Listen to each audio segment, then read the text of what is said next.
Hello and welcome to Indus News live from Islamabad. I'm Jawad Dehami and these are the headlines.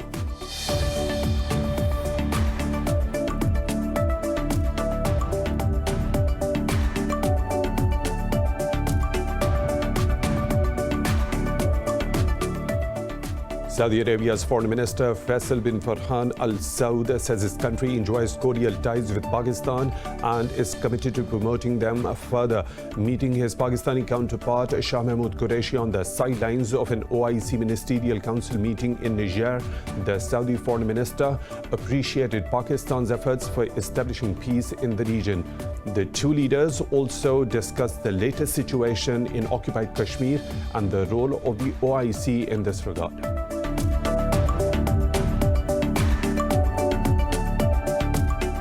India has once again detained former Chief Minister of occupied Kashmir, Mehbooba Mufti. Mufti was released recently after nearly a year in house arrest following India's illegal annexation of occupied Kashmir in 2019. Her daughter has been detained as well.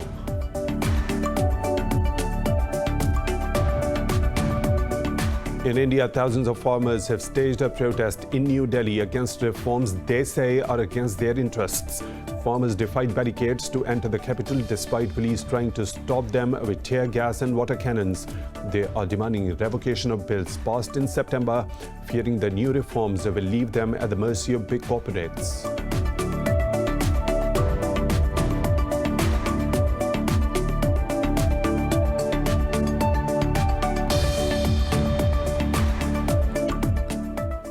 US President Donald Trump says he will leave the White House if the Electoral College formally confirms Joe Biden as the next president. But Trump told reporters in Washington it will be hard for him to concede, alleging massive rigging in the November 3rd election. Electors will meet on December the 14th to vote for the president.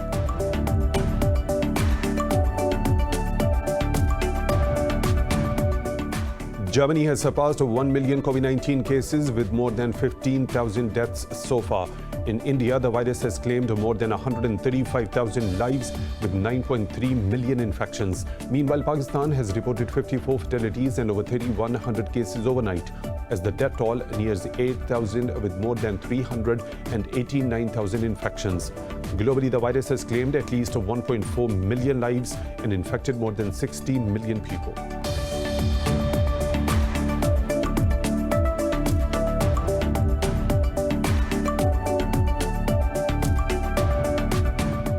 And in cricket, Australia beat India by 66 runs in the first one-day international of a three-match series in Sydney. They restricted India to 308 in reply to a huge target of 375 runs. Stephen Smith was declared player of the match for scoring 105 runs. Those were the headlines and detailed stories. Right after a short break, stay tuned.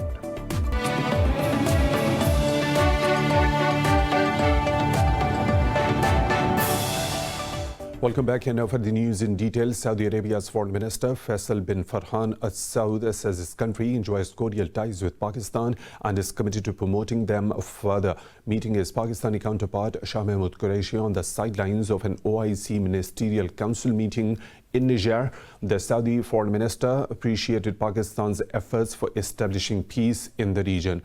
During the meeting, Qureshi informed his Saudi counterpart about the latest situation in occupied Kashmir and thanked Saudi Arabia for principled and permanent support on the Kashmir issue. India has once again detained former Chief Minister of occupied Kashmir, Mehbooba Mufti. Mufti was recently released after nearly a year in house arrest following India's illegal annexation of occupied Kashmir in 2019. In a series of tweets, Mufti said her daughter was detained as well. She said Delhi stopped her from visiting Wahidur Rahman Para's family in Pulwama. Mufti said Para was arrested on baseless charges and lamented not being able to console his family. She slammed New Delhi's oppressive measures, saying BJP ministers and their puppets were free to move, but she was detained due to so-called security issues. Mufti said she will hold a press conference later today. UN Chief Antonio Guterres assured that he will seriously examine the dossier submitted by Islamabad. It highlighted India's state-sponsored terrorism inside Pakistan. In an interview, permanent representative to the UN, Munir Akram, said Guterres lauded Pakistan for anti-terrorism efforts. He said the UN chief was asked to pressure India to stop sponsoring terrorism in Pakistan and refrain from subversive activities. Akram said the Secretary General also appreciated Pakistan's role for regional peace. In India, thousands of farmers have staged a protest in New Delhi against reforms they say are against their interests. Farmers defied barricades to enter the capital despite police trying to stop them with tear gas and water cannons. The new bills can pave the way for the government to stop buying grain at guaranteed prices. Farmers fear the reforms will leave them at the mercy of big corporates. They are demanding the government to immediately roll back the bills. Pakistan says it remains committed to an Afghan-led and Afghan-owned peace process. Foreign Minister Shah Mahmood Qureshi said this in a meeting with acting Afghan Foreign Minister Hanif Atmar in Niamey. On the sidelines of an OIC summit, Qureshi emphasized on the need to remain vigilant of spoilers who do not wish to see peace in the region. He said the Afghan peace process offers an opportunity for refugees to return to their homeland with dignity and honor. Referring to the recent visit of Prime Minister Imran Khan to Kabul, Qureshi said Pakistan remained committed to deepening cooperation in diverse fields. Atmar appreciated Pakistan's efforts for reconstruction and development of Afghanistan. Turkey has rejected a non-binding resolution by the European Parliament against Ankara on the Maras and Cyprus issue. Turkey's foreign ministry says the European Parliament is disconnected from reality and prejudiced on the Cyprus issue. Spokesperson Hami Akskoe said the resolution was clearly dictated by the Greek Cypriot administration. Ankara called on the EU to take into account the presence of the Turkish Cypriots and the commitments made to them in 2004. France and the European Parliament are pushing for sanctions on Turkey after President Tayyip Erdogan visited northern Cyprus. The MEPs voted overwhelmingly in favor of a non-binding resolution to support Athens in its row with Ankara. In Yemen, the Houthi rebels have threatened more attacks on Saudi Arabia if aggression continues. Political Council member Muhammad Ali al-Houthi said the more attacks the people of Yemen endure, the more resilient they will become. He said the Yemenis are accustomed to coalition attacks and bombardment campaigns. Al-Houthi said a siege and air blockade of Yemen by the Saudi-led coalition has prompted the rebels to attack. He said the only way to end Yemen's conflict is through a third-party brokered durable peace with Riyadh. These remarks came after Saudi Arabia urged the UN Security Council to stop Houthi attacks against Riyadh. Scottish First Minister Nicola Sturgeon says she wants to hold a second independence referendum as soon as next year. In an interview, Sturgeon said she expects that a vote in the earlier part of the next Scottish Parliament. She said Scotland should have the opportunity to choose whether to become independent earlier rather than later. Sturgeon's Scottish National Party is expected to perform strongly in the 2021 parliamentary elections. Earlier in 2014, Scots voted 55 to 45% against independence in a referendum. British Prime Minister Boris Johnson has repeatedly said there will not be another vote in the near future. In France, a video of police officers beating a black man in Paris has sparked outrage nationwide and on social media as well. Another incident has ignited outrage as French authorities grapple with long-standing accusations of police racism and brutality. 3 French policemen followed a black man inside his music studio in Paris after they saw him without a face mask. They threw a tear gas grenade at the studio, shouted racial abuse at him, and took him in custody for 48 hours. While the police say they have suspended 1 officer seen in the viral video, critics have dismissed it as an eyewash. French Interior Minister Gérald Darmanin says the police watchdog is investigating the allegations. The French government is also currently under fire for pushing a bill that is widely being criticized for providing more cover for police brutality. However, after this incident, it has called for revision of the bill. Britain is planning to impose a new competition regime next year to prevent Google and Facebook from pushing out smaller firms. The UK's Competitions and Markets Authority said it will enforce the codes to keep the tech giants in check. The UK's Digital Secretary Oliver Dowden said concentration of power in few companies has curtailed growth and reduced innovation. He said it was now time to address the issues of small firms and unleash a new age of technology growth. The two US companies have said that they are committed to working with the UK and giving users greater control over advertisements. US President Donald Trump says he will leave the White House if the Electoral College formally confirms Joe Biden as the next president.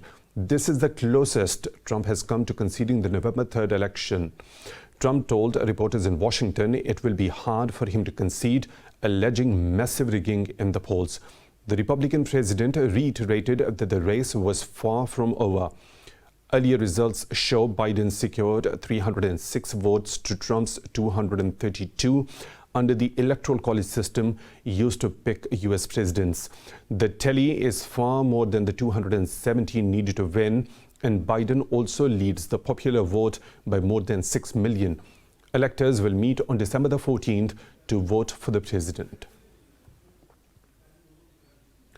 Germany has surpassed 1 million COVID-19 cases with more than 15,000 deaths so far. In India, the virus has claimed more than 135,000 lives with 9.3 million infections. Globally, the death toll from the virus has crossed 1.4 million with more than 60 million infections.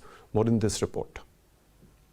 As 2020 draws to a close, global pandemic anxiety appears to have been dialed down a notch as the hopes of a vaccine soar. However, experts have cast doubts over the effectiveness of UK's top vaccine candidate, AstraZeneca. But the British government's chief scientific advisor says the drug is highly effective against COVID-19. The regulator's got to look at the whole thing. They'll see the total result set, efficacy, safety, a lot, and we've got a great regulator in the UK, and they'll look at it and they'll make their decisions around it. So I think, headline results, this vaccine works, and that's very exciting, and it's going to be put forward for approval. The regulators will need to look at it and decide, and that will be true for all of the vaccines. The situation in Turkey is worsening as the country recorded its highest daily coronavirus deaths for the fourth consecutive day.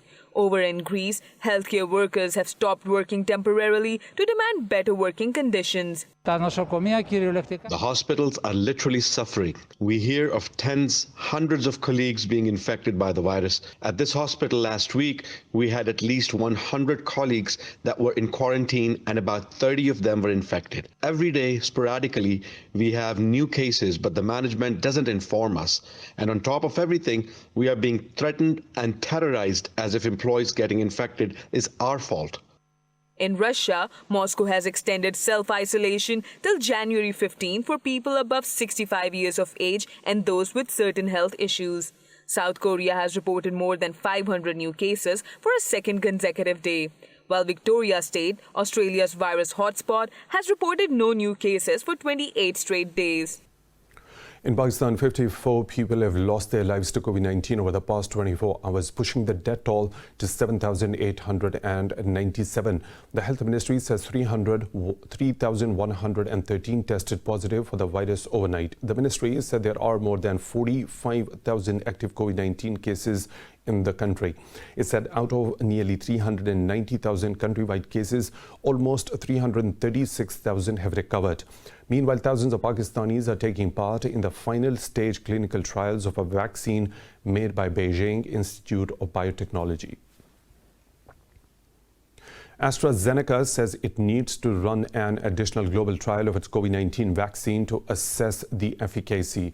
The company's chief executive, Pascal Soriot, said the study will evaluate why a lower dose performed better than a full one.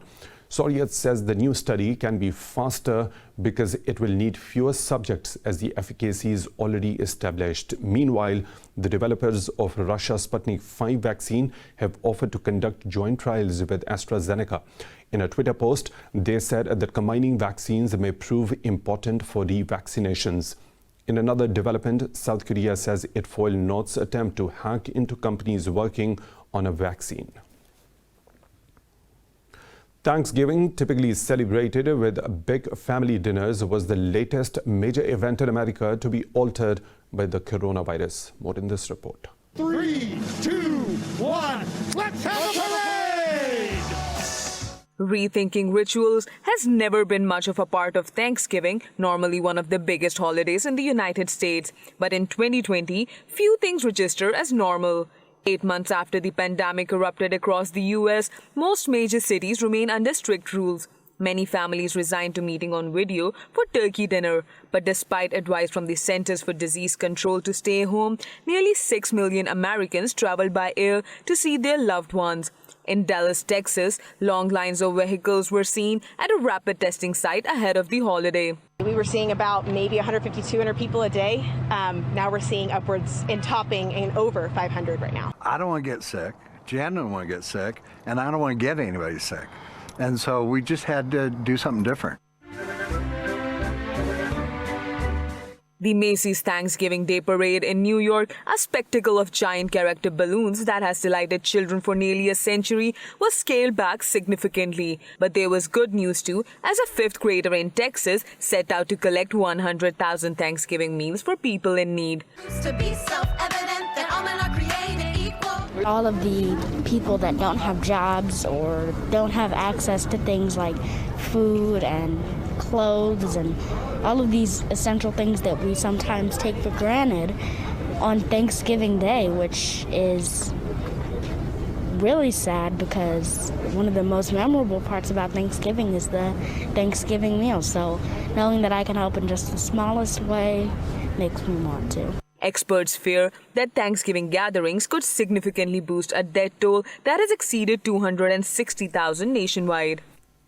More stories to follow right after a short break. Stay tuned.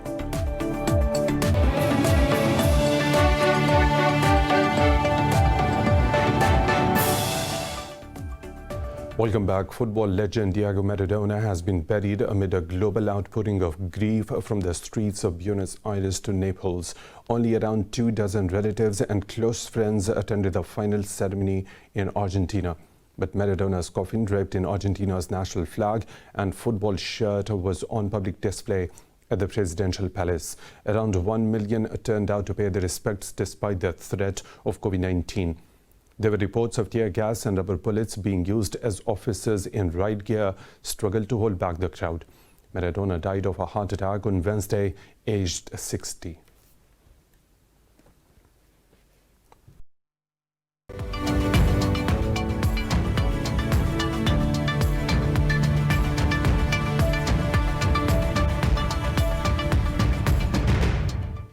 Pakistan has proposed a trade triangle with China and the Association of Southeast Asian Nations. In a virtual address to the 17th China-ASEAN Expo, President Arif Alvi said the alliance will maximize on intra-regional business opportunities. The president said despite the pandemic, Pakistan's economy strengthened due to far-reaching economic reforms. Alvi said Islamabad's stable macroeconomic policies and ease of doing business offered an attractive market. He said this business environment is conducive for both China and the ASEAN countries for trade cooperation. He cited textiles, food produce, surgical goods, minerals and IT as prospective areas of trade interest. China's industrial profits have grown at their quickest pace since 2017. The country's economy is recovering after the COVID-19 outbreak. The National Bureau of Statistics says Chinese industrial firms recorded profit growth of nearly $98 billion. This marks a 28.2% year-on-year gain in October. The Bureau said a rising investment income and resilient export demand led to the growth. There was a 6.6% growth in industrial firms as of end September, a 10% increase versus the previous year. Premier Li Keqiang says he expects Chinese economic activity to return to a reasonable range next year. Australia says China's decision to impose preliminary tariffs on its wine is extremely disappointing. In a statement, Agriculture Minister David Littleproud said Canberra will vigorously fight the recent move by Beijing. Littleproud refuted China's claim that Australian wine producers are dumping products into China. He said there was no basis or any evidence for these claims. Earlier, Beijing announced it will impose temporary anti-dumping measures on wine imports from Canberra starting November the 28th. China and Australia have been in a tariff war after Canberra banned Huawei's 5G network. Most European stocks have edged higher as investors monitor vaccine news and fresh Chinese data.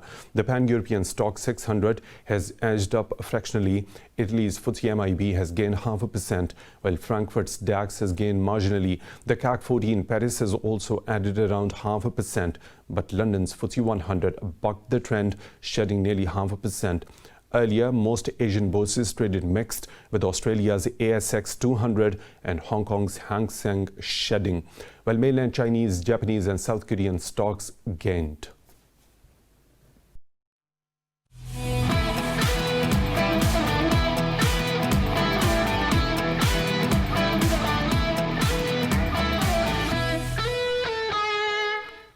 And in cricket, Australia beat India by 66 runs in the first one-day international of a three-match series.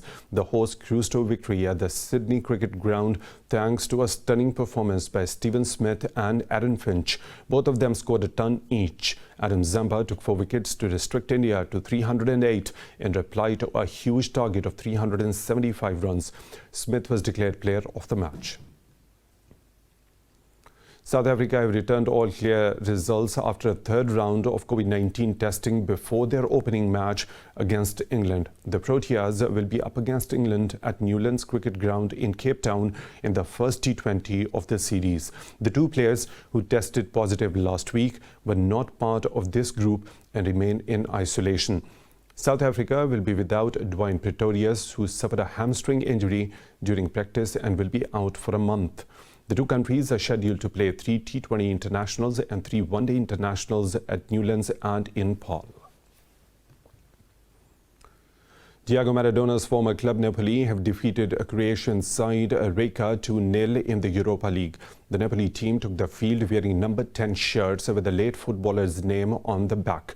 Matteo Politano opened the scoring for Napoli 4 minutes before the interval, and Irving Lozano doubled it in the second half. In another fixture, Portugal's Braga earned a draw in the match against Leicester City.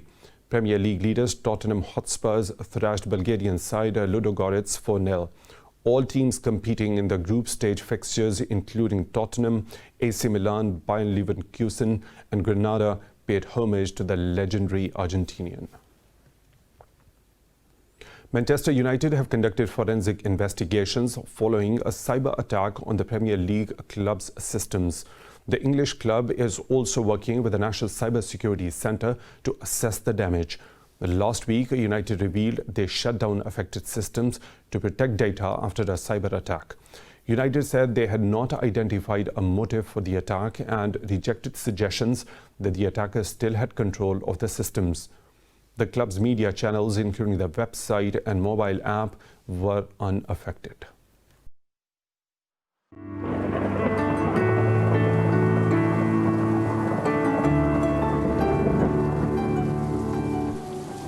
And now the weather situation from around the globe.